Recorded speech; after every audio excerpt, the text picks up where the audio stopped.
Assalamualaikum warahmatullahi wabarakatuh. Perkenalkan nama saya Utin Siti Auladini Zahara dengan NIM 2215100027. Hari ini saya akan mempresentasikan sejarah standarisasi lingkungan.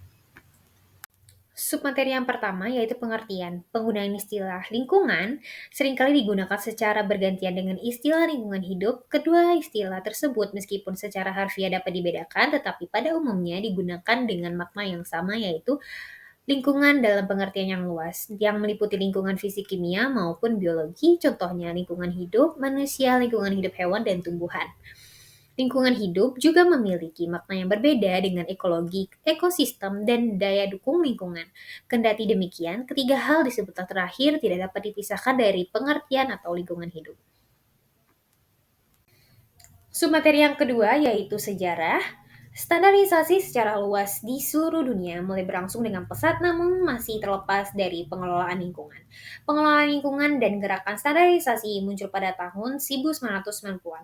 Hal ini melalui kerja keras dari banyak individu dan organisasi seperti International Organization for Standardization atau ISO, British Standard Institute atau BSI, American National Standard Institute atau ANSI, dan banyak organisasi lainnya di banyak negara.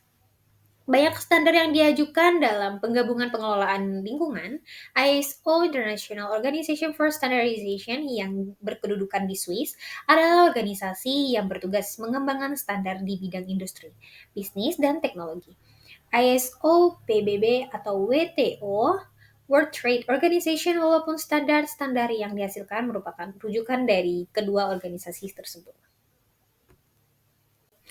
Anggota ISO terdiri dari 110 negara, tidak terdiri dari delegasi pemerintah, tersusun dari institusi standarisasi nasional sebanyak satu wakil organisasi untuk setiap negara.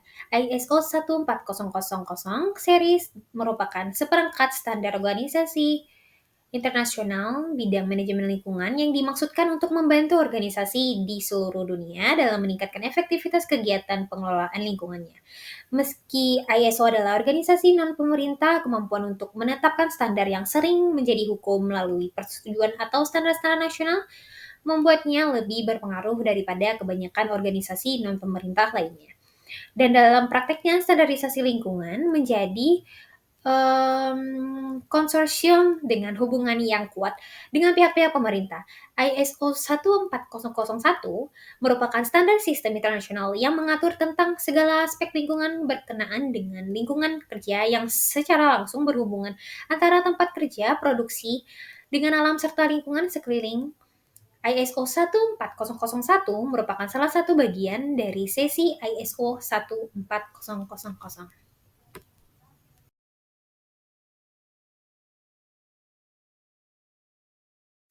Seluruh bagian dari seri ISO ini adalah berkenaan tentang manajemen lingkungan.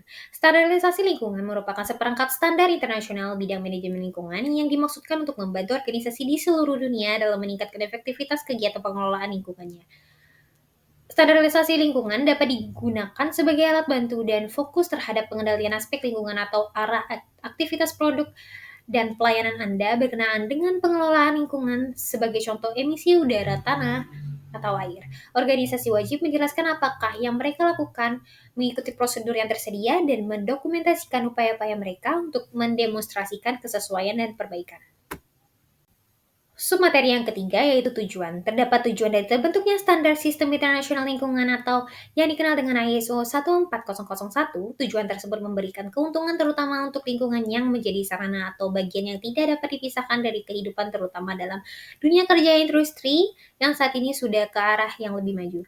Adapun tujuan manfaat dan standar sistem internasional ISO 14001, tujuan diadakannya standarisasi lingkungan di Indonesia yaitu dapat membantu organisasi mengurangi efek negatif terhadap lingkungan, baik darat, air, maupun udara, atas seluruh operasional yang mereka jalankan. Selain itu, tujuan dari standarisasi lingkungan dapat membantu organisasi dalam rangka mentaati seluruh aturan tentang lingkungan yang berlaku, beregulasi, ataupun persyaratan lain berkait dengan lingkungan.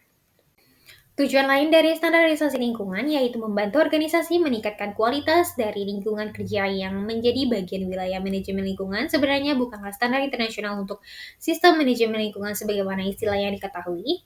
Standarisasi lingkungan ini sama sekali tidak mengatur secara absolut persyaratan tentang performa terhadap lingkungan yang harus dipenuhi oleh suatu organisasi. Poin yang keempat yaitu manfaat. Yang pertama itu kinerja lingkungan yang lebih baik dengan pengurangan limbah dan pencemaran ke lingkungan. Yang kedua, meningkatkan citra organisasi di masyarakat dan konsumen dengan jaminan telah ikut melindungi lingkungan. Yang ketiga, meningkatkan daya saing di pasar nasional maupun internasional.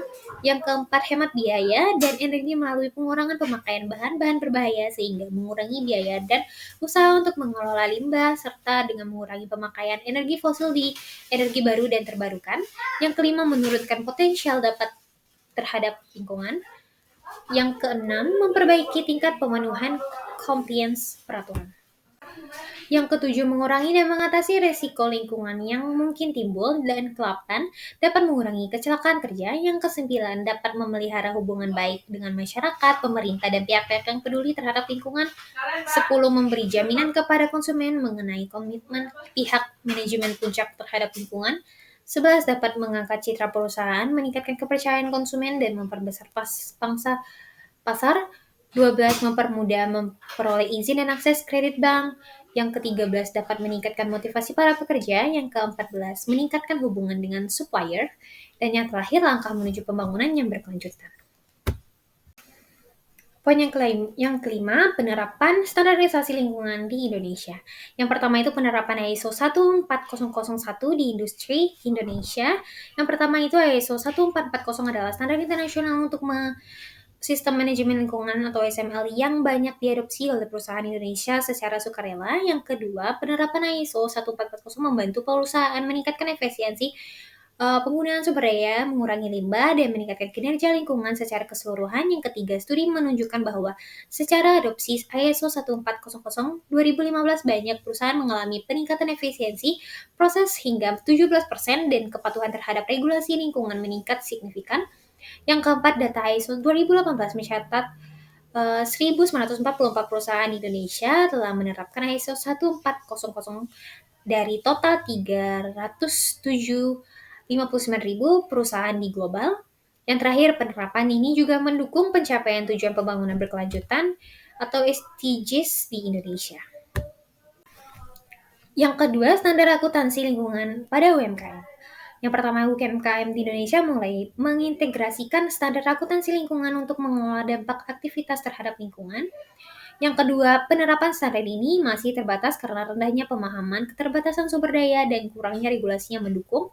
Yang ketiga, pelaporan berkelanjutan dan akuntansi lingkungan menjadi alat strategis untuk meningkatkan efisiensi operasional, kepatuhan regulasi, dan daya saing pasar global.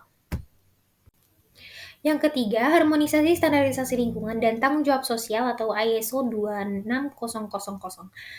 Yang pertama itu ISO 26000 sebagai standar panduan tanggung jawab sosial. Perusahaan juga berperan dalam harmonisasi pengelolaan lingkungan di Indonesia. Yang kedua, standar ini membantu perusahaan mengintegrasikan aspek sosial dan lingkungan dalam operasional mereka serta mendukung instrumen hukum lingkungan di Indonesia. Yang terakhir, hubungan antara program proper dan ISO 14001. Yang pertama, studi menunjukkan integrasi antara program penilaian peringkat kinerja perusahaan dalam pengelolaan lingkungan atau proper dan ISO 14001 efektif dalam mengendalikan polusi industri di Indonesia. Yang kedua, klausul ISO 14001 berpengaruh pada aspek penilaian kepatuhan proper sehingga kedua program ini saling mendukung dalam pengelolaan lingkungan perusahaan.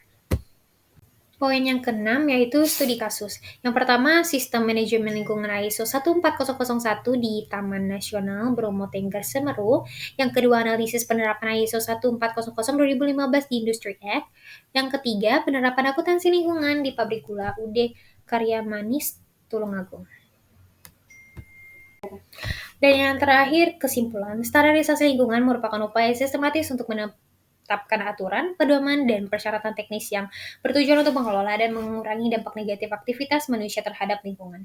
Penerapan standar lingkungan seperti ISO 14001 dan SVLK membantu organisasi dan industri dalam meningkatkan kinerja pengelolaan lingkungan, mematuhi regulasi serta mengendalikan pencemaran dan limbah secara lebih efektif. Namun, pelaksanaan standar ini masih menghadapi berbagai kendala seperti keterbatasan sumber daya manusia, teknologi, dan pengawasan yang belum optimal. Ini ada beberapa sumber literatur yang saya dapatkan. Sekian presentasi ini saya sampaikan, kurang lebihnya mohon dimaafkan. Wabillahi taufiq wal hidayah. Wassalamualaikum warahmatullahi wabarakatuh.